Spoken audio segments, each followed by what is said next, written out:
நாங்கள் உறுதிமிக்கவர்கள், லட்சியத்திலே உறுதி கொண்டவர்கள். இந்த செந்தமிழ் நாட்டில் தந்தை பெரியாரும் பேரறிஞர் அண்ணாவும் டி.எம். நாயரும் நடேசனாரும் பி.டி. தியாகராயரும் பதியன் போட்டு வளர்த்து டாக்டர் கலைஞரை போன்ற தலைவர்கள் பாதுகாத்து அண்ணன் மதுரை முத்து போன்ற மாவீரர்கள் ரத்தம் சிந்தியும் கலகங்களை எதிர்கொண்டும் கட்டி காத்து வளர்த்த திராவிட இயக்கம் தலைத்த தமிழ்நாட்டில் இந்துத்துவா சக்திகள் உள்ளே நுழைய முனைந்து சமஸ்கிருதத்தை பின்னணியாக கொண்டு அவர்கள் இங்கே RSS கூட்டம் எப்படியாவது மீனாட்சி அம்மன் கோயில் பிரசித்தி பெற்று விளங்குகின்ற மதுரை மாநகரிலே நுழைந்து விடலாம் என்று கருதுகிறார்கள். அது ஒரு காலம் நடக்காது. அவர்கள் எண்ணம் பலிக்காது. திமுக கழகத்தை நாங்கள் இப்படி வீழ்த்துவோம் அப்படி வீழ்த்துவோம் என்று பத்திரிகைகளிலே ஒவ்வொரு கட்சியும் ஒரு அறிக்கை விடுகிறது. புதிதாக கட்சி ஆரம்பித்திருக்கிற கலை உலகத்திலிருந்து வந்தவரும் சொல்லுகிறார், அவர் தமிழகத்தினுடைய பொது பிரச்சனைகள் எத்தனை பிரச்சனைகளிலே அவர் தலையிட்டார்.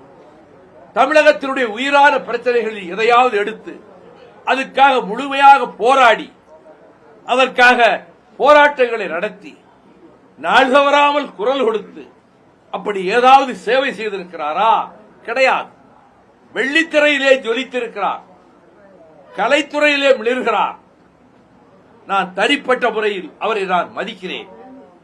அவர் ஒரு 15-18 ஆண்டுகளுக்கு முன்பு மதுரை விமான நிலையத்திலே நான் புறப்படுவதற்காக காத்திருப்போர் வரிசையிலே நாற்காலியிலே உட்கார்ந்திருந்த போது அப்பொழுதுதான் உள்ளே நுழைந்த அந்த கலைத்துறையிலிருந்து வந்திருக்கக்கூடிய அரசியல் கட்சி ஆரம்பித்திருக்க அந்த சகோதரர் என்னை பார்த்த மாத்திரத்தில் இடத்திலே வந்து மரியாதை செய்து வணக்கம் செலுத்துகிறார். அந்த பண்பாடு எல்லாம் நான் நேரடியாக அறிந்திருக்கிறேன். ஆனால் அரசியலில் ஒவ்வொருவரும் சொல்லுகிற கருத்து திமுக கழகத்தை அணியை எப்படி வீழ்த்த வேண்டும், அது நடக்காது, பலிக்காது. அவர்கள் யார் யாரோடு கூட்டு சேர்ந்தாலும் சரி, யார் யாரையோ துணைக்கு அழைத்து வந்தாலும் சரி, ஒரு காலம் நடக்காது. உள்துறை மந்திரி அமித்ஷா என்ற மனிதர் மிகுந்த கர்வத்தோடும் அகந்தையோடும் திமுக கழகத்தை துடைத்து எறிவோம் என்று சொல்லுகிறார். பெரியவர் இவரை விட 100 மடங்கு 1000 மடங்கு பலம் கொண்டவர்கள் என்று கருதியவர்களாலேயே திமுக கழகத்தை அசைக்க முடியவில்லை. அது ரத்த தியாகத்திலே வளர்க்கப்பட்ட எக்கு கோட்டை. அதை உள்துறை மந்திரி நாக்கை அடக்கி பேச வேண்டும். அமித்ஷா, மைண்ட் யுவர் டங், நாக்கை அடக்கி பேச வேண்டும்.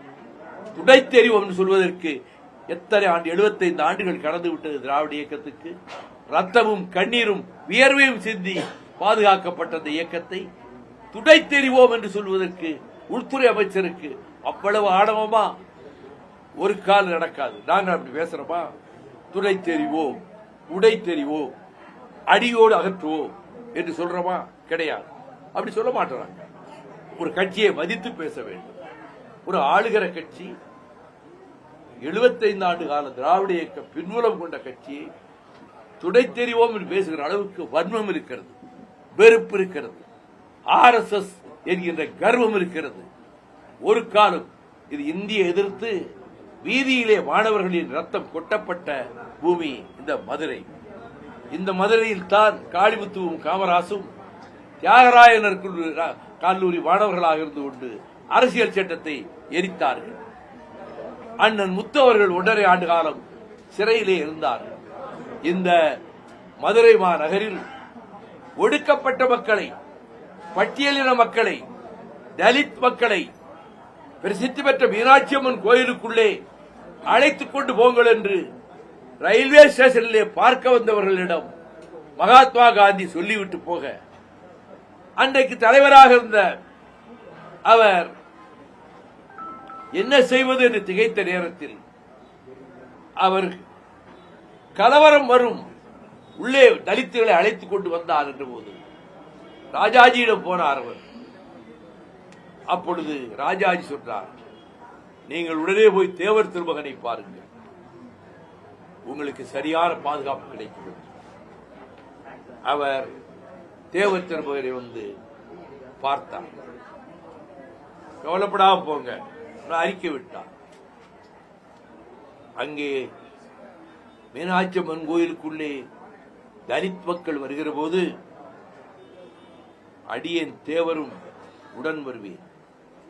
ஏதாவது சச்சரவு செய்ய நினைத்தால் நடப்பது வேறு. ஒரு துண்டு பிரசுரம் எல்லா இடங்களும் கொடுக்கப்பட்டது.